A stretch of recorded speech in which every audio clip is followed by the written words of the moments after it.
It was supposed to be just another overnight journey, the kind people take when flights are too expensive, and silence feels safer than crowded airports.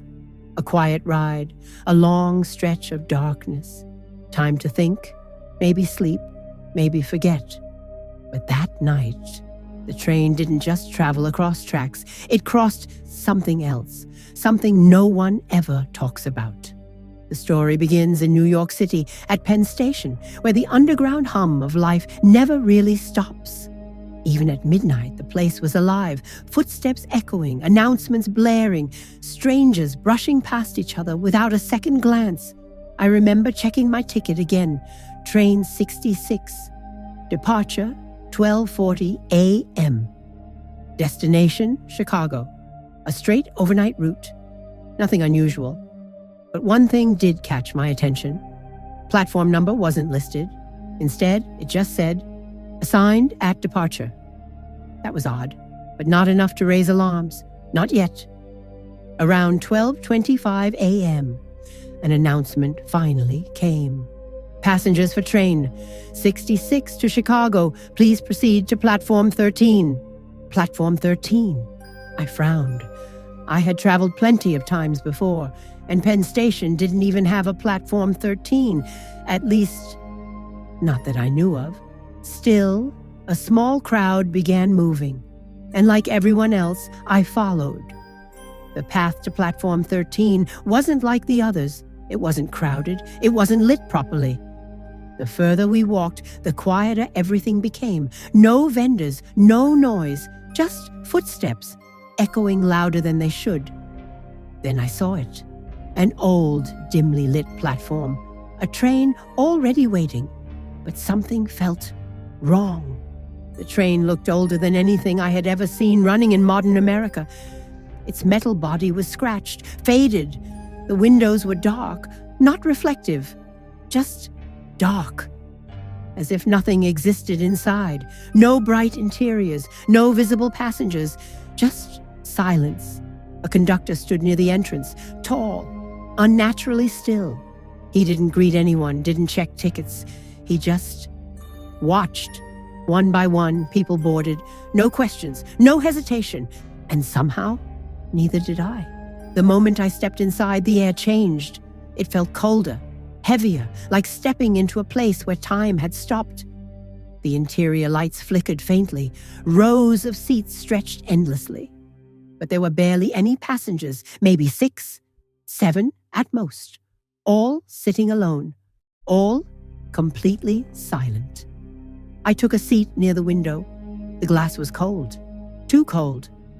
I tried to look outside, but the platform had already disappeared into darkness. No movement. No station lights. Nothing. Just black. Then, without warning, the train started moving. No announcement, no horn. Just a slow, silent glide into the night. At first, everything seemed normal. The rhythmic sound of tracks, the occasional flicker of lights. I tried to relax, tried to convince myself it was just an old train. Maybe a special route.